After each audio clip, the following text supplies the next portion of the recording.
अल्हम्दुलिल्लाहि रब्बिल आलमीन वस्सलातु वस्सलामु अला अशरफिल अंबिया वल मुरसलीन नबीना मुहम्मद व अला आलिहि व अस्हाबि अजमाइन व अला मन तबिअहुम बि इहसान इला यौमिद्दीन अम्मा बाद।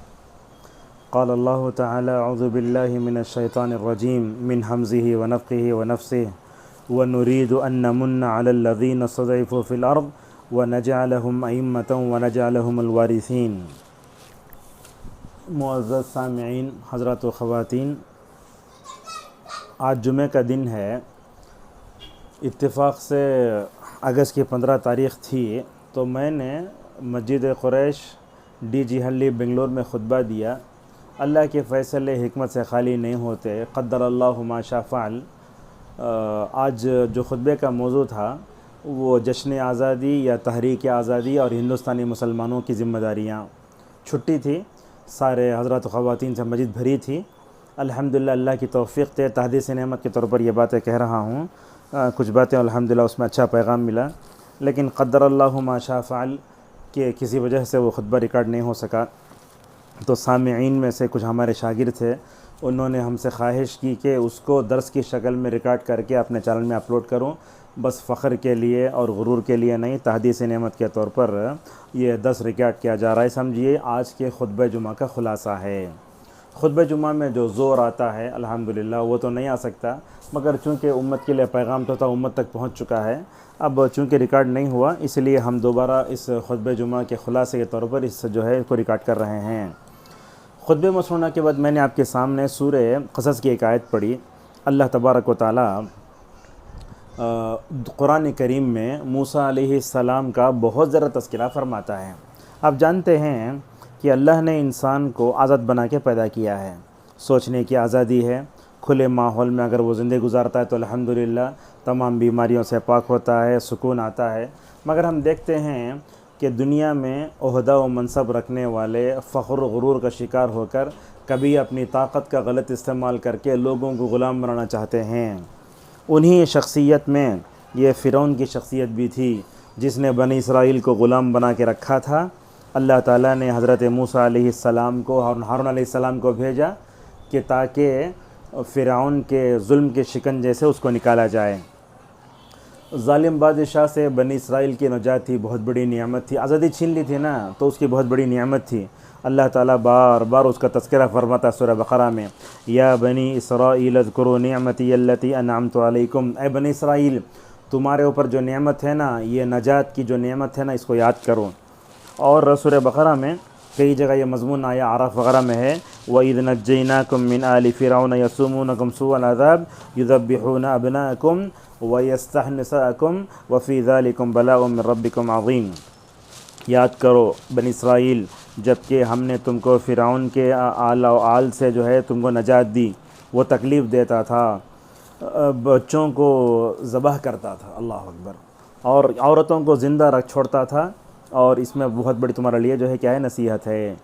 अब जानते हैं हमारा मुल्क हिंदुस्तान, हमारा वतन अज़ीज़ हमको बहुत प्यारा है, प्यारा था, प्यारा है और क़यामत तक हमको इंशाअल्लाह जो है प्यारा रहेगा। ये आज़ादी छीनने वालों में अंग्रेज़ भी थे, जो अपने नापाक अज़ाइम लेकर हिंदुस्तान आए थे। तो उस वक्त आप देखेंगे उम्मत मुस्लिमा में से ख़ुसूसन सलफ़ियों ने और अहले हदीसों ने जो इस मुल्क की आज़ादी के लिए कोशिशें की, मुसलमानों में दूसरे तबक़ात में वो फ़ीसद नहीं है जो अहले हदीसों का है। तो अल्हम्दुलिल्लाह इस मुल्क हिंदुस्तान की जब भी तारीख़ लिखी जाएगी आज़ादी की, तो उसमें मुसलमानों की क़ुरबानियों का और उनके सरफ़रोशियों का ज़रूर ज़िक्र होगा। लिहाजा अगर उसको हटा दिया जाए या उसको हज़फ कर दिया जाए, मैं समझता हूँ ये तारीख़ का बहुत बड़ा जुल्म है। मुझे इस वक्त ताराचंद की वो बात याद आती है। उसने कहा था उलमाए सादिक़पुर और दूसरे जो मुजाहिदीन आज़ादी अहले हदीसों में से थे, अगर एक पल्ले में उनको रखा जाए और दूसरे पल्ले में सारे मुजाहिदीन आज़ादी को रखा जाए, तो उलमाए सादिक़पुर की मेहनतों पर जो है मेहनतें तमाम के मुजाहिदीन आज़ादी पर भारी हैं। लिहाजा उलमाए सादिक़पुर का जो बहुत बड़ा किरदार है उसको भुलाया नहीं जा सकता। लेकिन जब भी 15 अगस्त और 26 जनवरी आता है तो हम देखते हैं उम्मत के तबक़ात में, तहरीकों में, तंजीमों में, जमातों में एक तरह का तासुब आता है। देवबंदियों को देखते हैं अपने उलमा का जिक्र करते हैं, दूसरों को देखते हैं वो अपने उलमा का कहा, हालांकि होना नहीं चाहिए। मैं समझता हूँ तहरीक आज़ादी लड़ने वालों ने कभी यह सोचा ही नहीं होगा, और उस वक्त कितनी जमातें थी अल्लाह बेहतर जानता है। जैसे उन लोगों ने अंग्रेज़ को इस मुल्क वतन अज़ीज़ से भगाने के लिए बग़ैर बिला तफरीक़ व मसलक व तअस्सुब जो उन्होंने लड़ी थी वही होना चाहिए। मगर जो है बदकिस्मती हो उम्मत की कि उम्मत मुत्तहिद थी, लेकिन अब जब भी आती है तो हर तबक़े फ़िक्र में ख़ास लोगों का ज़िक्र होता है।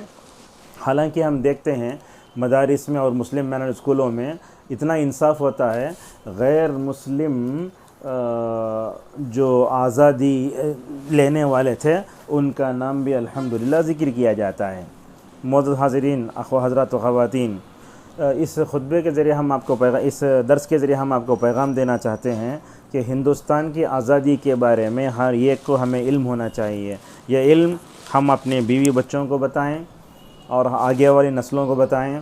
मदारिस में इस ताल्लुक़ से शऊर पैदा किया जाए, मस्जिदों में इस ताल्लुक़ से शऊर पैदा किया जाए। क्यों? इसलिए कि अगर हमने आने वाली नस्लों को अपने मुल्क की और वतन अज़ीज़ की आज़ादी के बारे में नहीं बताया तो क्या होगी, हमारा मादी से रिश्ता कट जाएगा।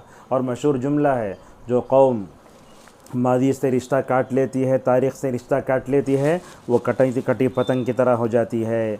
अगर हमने अपनी नस्लों को हिंदुस्तानी तारीख़ से आज़ाद जो है वाकिफ़ नहीं कराया तो याद रखिए जीने का हक़ भी छीना जा सकता है और नाउज़ुबिल्लाह ग़ुलाम भी बनाए जा सकते हैं। और उसी तरीक़े से हम देखते हैं कि जो कौमें अपना शानदार माजी को भूल जाते हैं उन्हें अपने हुकूक़ की भीख मांगना पड़ता है। अगर हम इस मुल्क में अपनी आज़ादी की तारीख़ को अच्छी तरह जानते तो कभी दूसरों के सामने हाथ फैलाने के लिए ज़रूरत नहीं पड़ती। और उसी तरीक़े से अगर हमने अपनी आज़ादी के जो है इन दास्तानों को अपने बच्चों को वाकिफ़ नहीं कराया, हो सकता है हमारी तारीख़ को मस कर दिया जाए। मैं आपको इंसाफ के तौर पर बताता हूँ, स्कूलों में कॉलेजों में तहरीक आज़ादी से मुताल्लिक़ जो बातें होती हैं उस पर भी जो है मज़हब उसको भी मज़हब का रंग चढ़ाया गया और सियासी एतबार से उसको भी जो है नाउज़ुबिल्लाह बड़ा चढ़ा के हज़फ करके पेश किया गया। इंसाफ का तकाज़ा तो ये है कि मुजाहिदीन आज़ादी किसी भी मज़हब व मसलक से ताल्लुक़ रखने वाले थे, मतलब इंसाफ के साथ उसका ज़िक्र होना चाहिए। इस तरीक़े से अगर हम अपने बच्चों को हिंदुस्तान की आज़ादी के बारे में न बताएं तो हमारी नस्लों के बारे में कहा जाएगा कि ये वतन के साथ वफ़ादार करने वाले नहीं हैं, हालांकि वतन के साथ सबसे वफ़ादारी करने वाले मुसलमान हैं। इस तरीक़े से हमें चाहिए कि हम क्या करें, अपनी औलाद को, अपनी जो है नस्लों को, अहलो अयाल को हिंदुस्तान की आज़ादी के बारे में बताएं। हम जाएंगे ना, हमारी नस्लें जब तारीख़ को जानेंगे तो वो अपनी नस्लों को बताएंगी। मुअज़्ज़ज़ हाज़रीन हज़रात व ख़वातीन, हिंदुस्तान की आज़ादी से मुताल्लिक़ सही मालूमात सही किताबों से लेना चाहिए।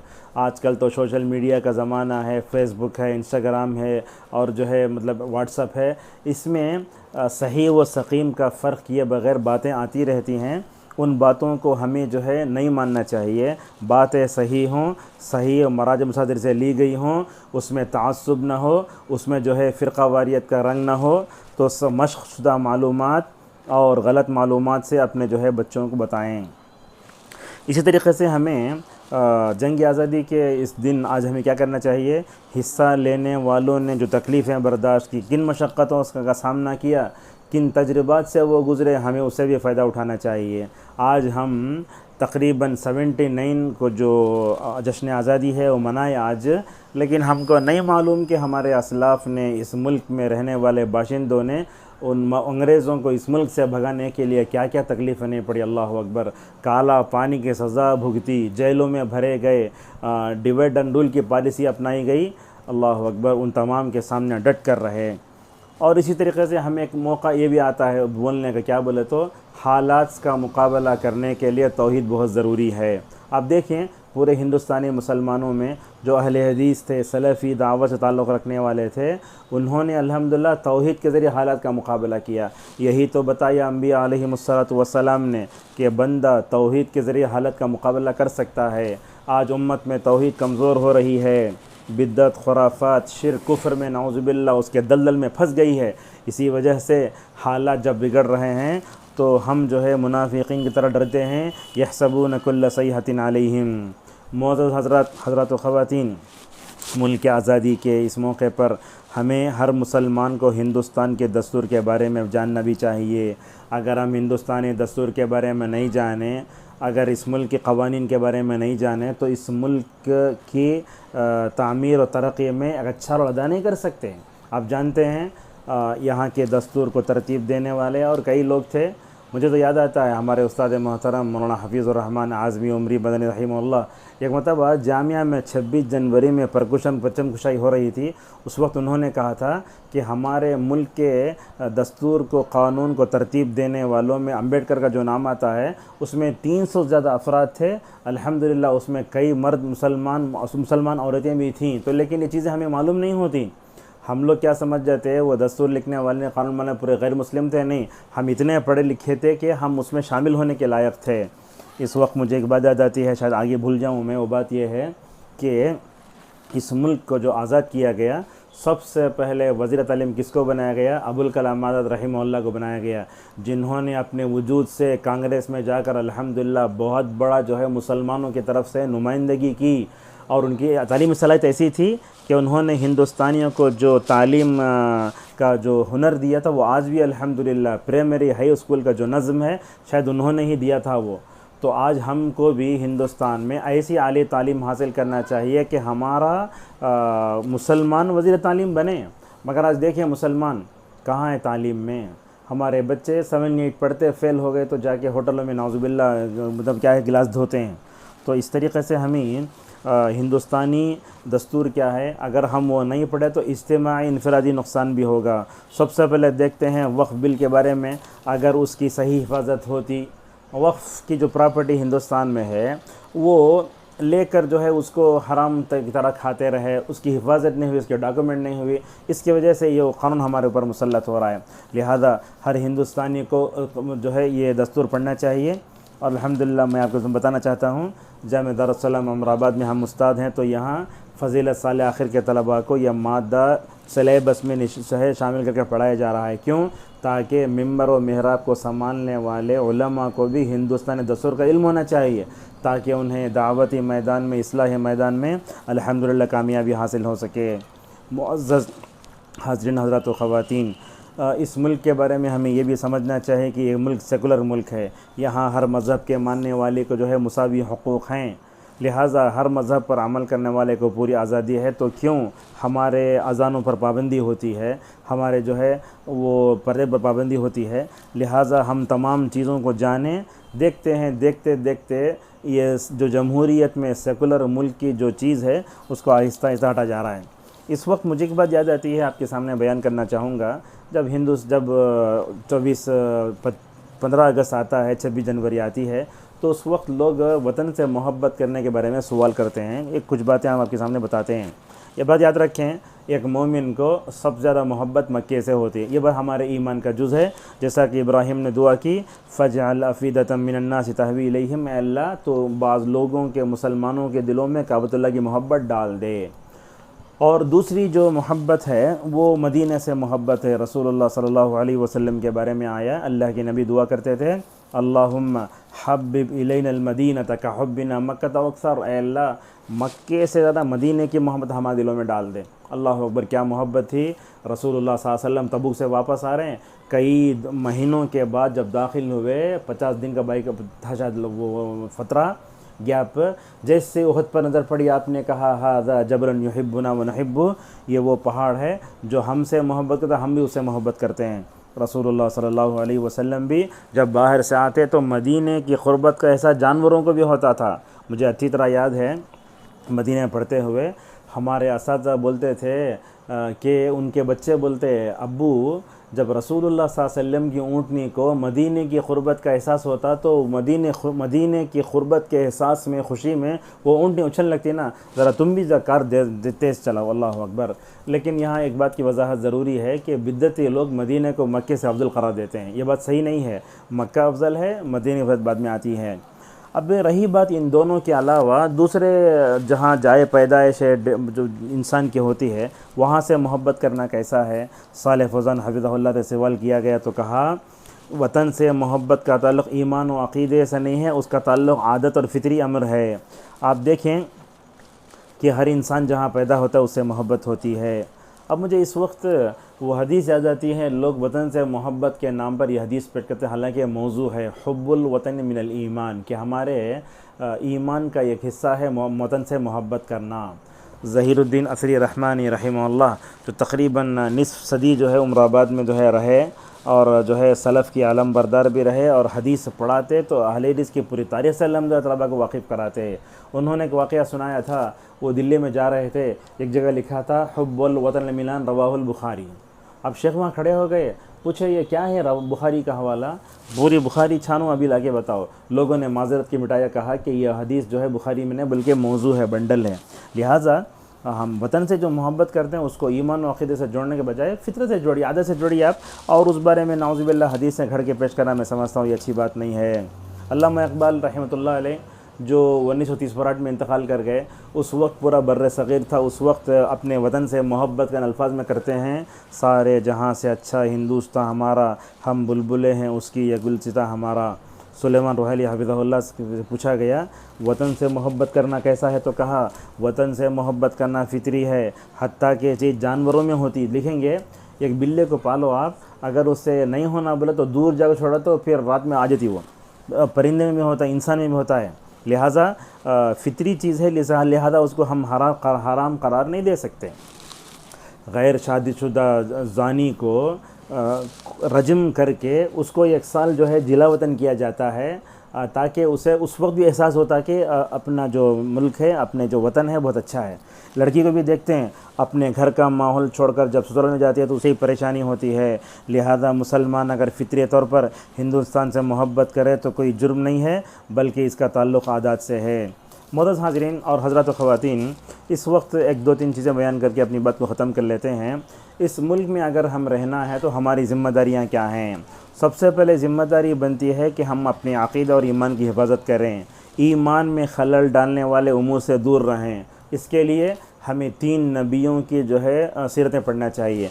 एक तो है हज़रत इब्राहीम अलैहिस्सलाम, जिनको अल्लाह ताला ने नमूना बनाकर पेश किया, अल्लाह के खलील थे ये। क़द कानत लकुम उस्वतुन हसनतुन फ़ी इब्राहीम वल्लज़ीन मअह। देखिए आप, इब्राहीम अलैहिस्सलाम ने अपनी पूरी ज़िंदगी अपने ईमान की हिफाजत में गुजारी। बाप बुत परस्त था, पंडित था आज़र, कुफ्रिया मुशरिकाना माहौल में अपने ईमान पर आँचें आने नहीं दी। जब उसके बाप ने त्यौहार में बुलाया तो इन्नी सकीम, बीमार हूँ कहकर माज़रत कर ली। हिंदुस्तान में रहते हुए गैर मुस्लिमों के त्यौहारों के बारे में इब्राहीम का जो मौक़िफ़ था वैसे ही हमें बच कर रहना चाहिए। और हज़रत इब्राहीम को देखो, अपने बच्चों की अक़ीदे की कैसी फ़िक्र, दुआ करते हैं अल्लाह तू मुझे और मेरे बच्चों को बुतों की इबादत से बचा ले। लिहाजा क्या मालूम हुआ, एक आदमी सऊदी में रहकर ईमान व अक़ीदे की हिफाजत कर ले, कोई कमाल की बात नहीं है। कुफ्रिया मुशरिकाना माहौल में रहकर अपने ईमान पर आँच आने न देना, अपने अक़ीदा और ईमान की हिफाजत करना ये हमारे लिए फ़र्ज़ है। लिहाजा अपने ईमान की हिफाजत के लिए, अक़ीदे को मुस्तहकम बनाने के लिए हज़रत इब्राहीम अलैहिस्सलाम आग में जाने के लिए तैयार हो गए। कुलना, अल्लाह ने क्या कहा, कुलना या नारु कूनी बर्दन, ऐ अल्लाह, ऐ आग तो ठंडी भी हो जा, सलामती वाली भी बन जा। अल्लाह अकबर। अल्लाह का खलील था ये, तौहीद में मुस्तहकम था, पुख्ता था। जैसे ही आग में डाले गए तो सारी कायनात भी अल्हम्दुलिल्लाह इब्राहीम की ताईद में खड़े हो गई। यही बात तो हदीस में बताई गई, क़ियामत के क़रीब में यहूदी तुमसे लड़ेंगे, हर दरख्त हजर शजर तुमसे कहेगा ऐ अल्लाह, ऐ अल्लाह, ऐ अल्लाह के बंदे आओ, मेरे पीछे यहूदी खड़ा है उसको मारो। लिहाजा मालूम होता है बंदा अगर तौहीद पे होता है तो सारी कायनात उसकी ताईद में खड़ी हो जाती है। मोअज़्ज़ज़ हाज़रीन हज़रात व ख़वातीन, अक़ीदे तौहीद की दावत को पाकर तौहीद की दावत को पाकर हज़रत इब्राहीम अलैहिस्सलाम अपनी ज़ात तक महदूद नहीं रहे, बल्कि अपने बाप को भी समझाया। देखो काफिर बाप के लिए कैसी तड़प है, या अबती कहकर अपनी मोहब्बत का पूरा इजहार फरमाया। हज़रत इब्राहीम अलैहिस्सलाम ने माशाअल्लाह अपने अक़ीदे, अपने बच्चों की अक़ीदे की हिफाज़त फरमाई। दुनिया से जाने लगे, अलिफ लाम के आखिरी में है सूरह बक़रा में, पूछा इब्राहीम हज़रत याक़ूब अलैहिस्सलाम ने अपनी मौत से पहले, मा तअबुदून मिन बादी, तुम मेरे बाद किसकी इबादत करोगे? इससे हमारा क्या मालूम होता है, हमें दुनिया से जाएं अपने बच्चों के लिए सबसे बेहतरीन अगर कोई सरमत वो अक़ीदा तौहीद है। हम ये दुकान भी, ये प्रॉपर्टी भी, ये अपार्टमेंट भी छोड़ के जाते हैं, ये नहीं है। हज़रत नूह अलैहिस्सलाम ने भी यही किया, मरने से पहले अपने बच्चों को बुलाकर कहा ऐ मेरे बेटो याद रखो, ला इलाहा इल्लल्लाह पढ़ते रहो, सुबहान अल्लाह पढ़ते रहो, और मैं तुम्हें तकब्बुर और शिर्क से बचने की ताकीद करता हूँ। लिहाजा मालूम हुआ हिंदुस्तान के कुफरिया मुशरिकाना माहौल में अपने घर वालों के अक़ीदे की हिफाजत करना और अपने बच्चों के अक़ीदे की हिफाजत करना बहुत ज़रूरी है। देखो हज़रत अब्दुल्लाह मसूद रज़ियल्लाहु ताला अन्हु को जब वो मदीने में चलते तो हवा से उड़ जाते थे, सहाबा ने देखकर मजाक उड़ाया उनका, तो अल्लाह के नबी ने फरमाया कसम है उस ज़ात की जिसके हाथ में मोहम्मद रसूलुल्लाह सल्लल्लाहु अलैहि वसल्लम की जान है, अगर इब्ने मसूद के दोनों पैरों को मीज़ान में हश्र के अदालत में तोला जाएगा तो इब्ने मसूद के दोनों पैर माशाअल्लाह जबल उहद की ज़रा वज़नी होंगे।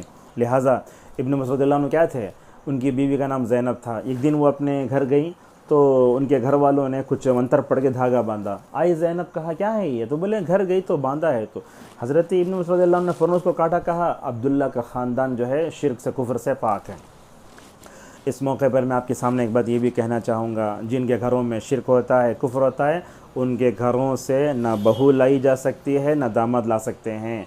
लिहाजा कुछ लोग बोलते आने के बाद सुधार लेंगे, नहीं, एक औरत या एक मर्द जब बहू या न तो वो दामाद बनकर आता है, हमारे घर पर और हमारे नस्लों पर भी कुफ्र शिर्क का नाउज़ुबिल्लाह क्या होता है, मतलब हमला होता है। लिहाजा कुफ्र शिर्क रखने वाले, बिद्दत और खुराफात रखने वाले लोगों से रिश्ता करना भी हमारे लिए जायज़ नहीं। लोग बोलते हैं दीन को देखकर शादी करो, दीन में सबसे पहले अक़ीदा मुक़द्दम है। लिहाजा जिनका अक़ीदा सही उनका रिश्ता सही, और जिन घरों में कुफ्र है, शिर्क है, बुत परस्ती है, नाउज़ुबिल्लाह बिद्दत खुराफात होते हैं, उन घरों से लड़के नहीं लेना चाहिए।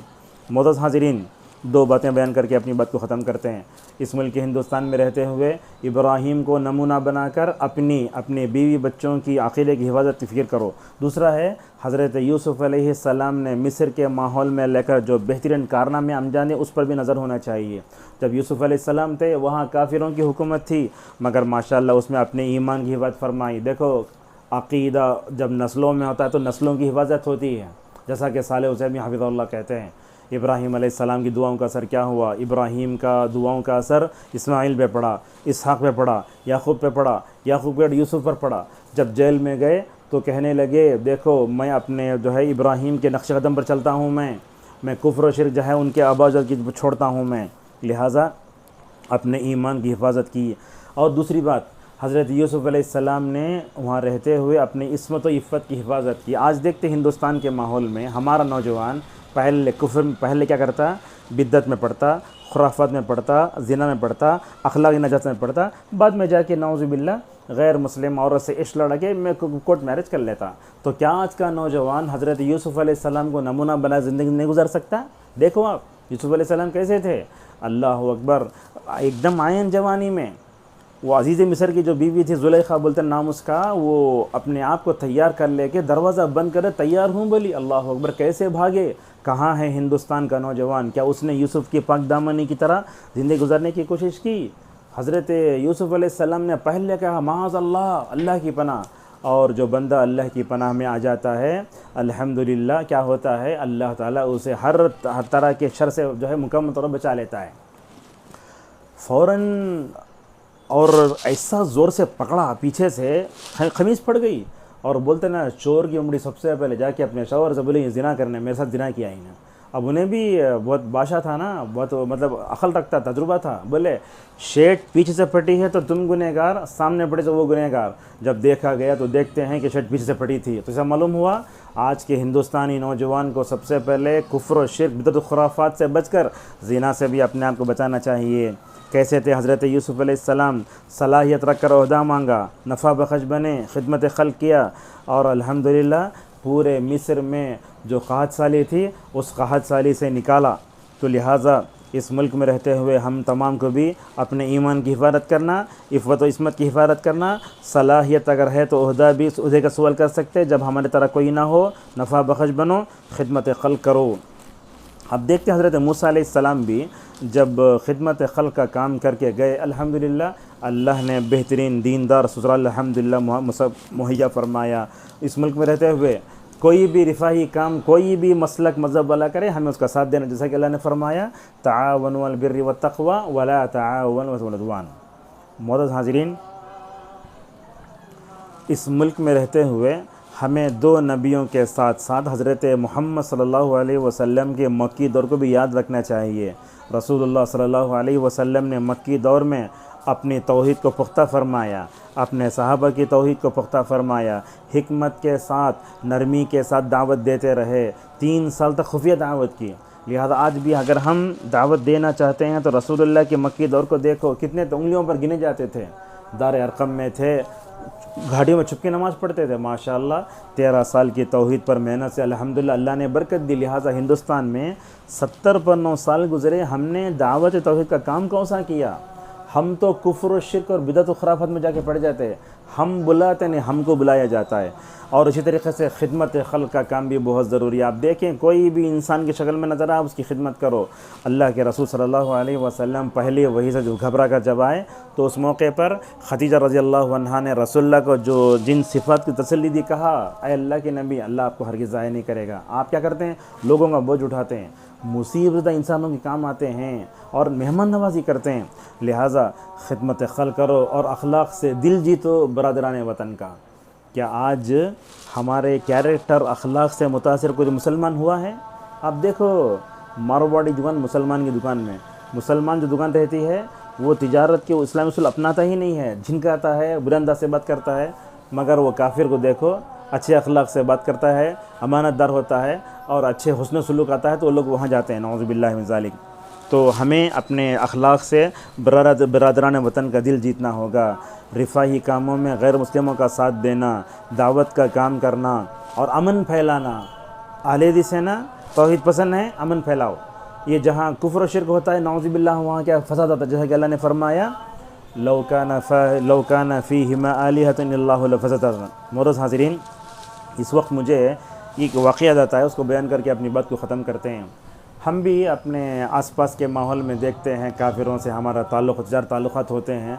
हमारे घरों में काम करने वाली ख़वातीन होती हैं, खादिमाएँ, उनको हम महीना हुआ तो पैसा देने जानते, मगर उनकी हिदायत के लिए तड़पते नहीं, उनको नारे जहन्नम से बचाने की कोशिश नहीं करते। तो क्या हुआ? बुखारी की रिवायत है, हज़रत अबू रज़ियल्लाहु अन्हु कहते हैं, रसूलुल्लाह सल्लल्लाहु अलैहि वसल्लम का एक यहूदी ग़ुलाम था जो आपकी खिदमत करता था। वो बीमार हुआ तो अल्लाह के नबी इयादत के लिए गए। यहाँ देखें आप, अल्लाह ताला फरमाता है कि लतजिदन्ना अशद्दन्नासि अदावतन लिल्लज़ीना आमनुल यहूद। अल्लाह के नबी, यहूद आपके पक्के दुश्मन हैं, मगर आप देखो अल्लाह के नबी दावत का कोई मौका नहीं छोड़ते हैं। जैसे बीमार हुआ तो फ़ौरन रसूलुल्लाह गए, जाके सर पर हाथ मलने लगे, तो बोले इस्लाम में दाखिल हो जाओ। तो वो बेटा क्या किया, वैसे ना देखते, बेटे को बोला तो बच्चों को देखते ना, बेटे को बोला तो बेटे बाप की तरफ देखते, तो बेटा बाप की तरफ देखने लगा, क्या बोलना, तो बेटा बाप भी था, बोला अते अबुल कासिम सल्लल्लाहु अलैहि वसल्लम की बात मान लो। अल्लाह अकबर। बीमारी में दिल नरम होता है। अल्लाह के नबी यहूदी ग़ुलाम जो लड़का था उसकी याद करने जा रहे हैं, आपने जो है दावत का कोई मौका नहीं छोड़ा मक्के में न मदीने में। तो जैसे ही हुआ तो अल्लाह के नबी सल्लल्लाहु अलैहि वसल्लम ने उस पर इस्लाम पेश किया, अल्हम्दुलिल्लाह मुसलमान हो गया। अल्लाह अकबर। रसूलुल्लाह की इस दावत को देखो, बीमार है, नरम दिल है, अल्लाह के ने उसका पूरा फ़ायदा उठाया। अल्लाह अकबर। अल्लाह के नबी सल्लल्लाहु अलैहि वसल्लम की इस कोशिश से वो बच्चा नारे जहन्नम से बच गया। अल्लाह के नबी की खुशी के ठिकाने नहीं। आपने उस मौके पर फरमाया, अल्हम्दुलिल्लाहिल्लज़ी अनक़ज़हु बी मिनन नार। तमाम तारीफ़ें अल्लाह के लिए, जिसकी वजह से अल्लाह ताला ने मेरे वजह से उस बच्चे को नारे जहन्नम से बचा लिया। तो इस मुल्क में 70 पर 9 साल से अगर हम दावत का काम संजीदगी से करते तो हिंदुस्तान की हालत ऐसी नहीं होती। लिहाजा आजकल देखते हैं गैर मुस्लिमों मुसलमानों के दरमियान में खलीज पैदा करने की कोशिश की जा रही है। याद रखो, नफ़रत को मोहब्बत में बदलने का काम हम ही कर सकते हैं। क्यों?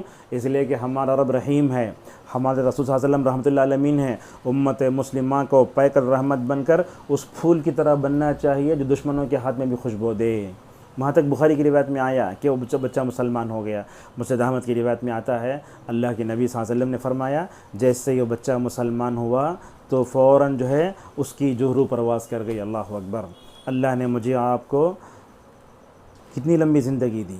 हम अल्लाह ताला को नाराज़ करने वाले काम ज़्यादा करते हैं और राज़ी करने वाले काम कम करते हैं। लिहाजा हम देखें, वो बच्चा देखो मुसलमान हुआ, एक रुकू भी नहीं किया, सजदा भी नहीं करा, मौका नहीं मिला, माशाल्लाह जन्नत में चला गया। लिहाजा हम भी दावत को जो है मुकम्मल तौर पर आलमी अंदाज़ में लोगों के सामने पेश करें। इस खुतबे के खुलासे में एक चीज़ का इजाफ़ा करना ज़रूरी समझता हूँ, सियासत में रहने वाले मुसलमानों की अक़ीदे की फ़िक्र करना हमें ज़रूरी है। हिंदुस्तान में फ़िल्मों में नौज़ुबिल्लाह मुसलमान काम करते हैं, मर्द भी औरतें भी, उनके अंदर ईमान नहीं, इसलिए गंदगी पड़े हुए, लिहाजा उनके लिए ईमान की तरबियत करना, कोशिश करना हमारे लिए बहुत ज़रूरी है। और रसूलुल्लाह सल्लल्लाहु अलैहि वसल्लम ने तकरीबन मदीना आने के बाद क्या है, सियासत से ताल्लुक़ रखने वालों को अल्हम्दुलिल्लाह इस्लाम की तरफ बुलाया था। तो हम इस्लाम के इस पैगाम को आम करें, ख़जाने के सामना बने। पूरा ख़ुलासा ये है कि खुतबात रिकॉर्ड नहीं हुआ था, इसलिए मुझे दोबारा इसको दर्स के सामने आपके सामने पेश करने की ज़रूरत पड़ी। ख़ुलासा कलाम ये है, आज़ादी बहुत बड़ी नेमत है, इस पर हमें अल्लाह का शुक्र अदा करना चाहिए। और इस मुल्क में रहते हुए हमें हज़रत यूसुफ़ की तरह, इब्राहीम की तरह, रसूलुल्लाह सल्लल्लाहु अलैहि वसल्लम की तरह अपने अक़ीदे की हिफाज़त करते हुए, अपनी बीवी बच्चों की अक़ीदे की हिफाज़त करते हुए कोशिश करते रहना चाहिए। दावत के काम को हिकमत से अंजाम देने की ज़रूरत है। अल्लाह तबारक व तआला से हमारी दुआ है, अल्लाह ताला हम सबको आज़ादी की इस नेमत पर अल्लाह का शुक्र तौफ़ीक़ अता फ़रमाए। अल्लाह ताला हम सबको अक़ीदा की हिफाज़त करते हुए उसकी तरफ हिकमत से तौफ़ीक़ अता फ़रमाए। आमीन। अक़ूलु क़ौली हाज़ा व अस्तग़फ़िरुल्लाह ली व लकुम व लिसाइरिल मुस्लिमीन मिन कुल्लि ज़ंब फ़स्तग़फ़िरूहु इन्नहु हुवल गफ़ूरुर रहीम।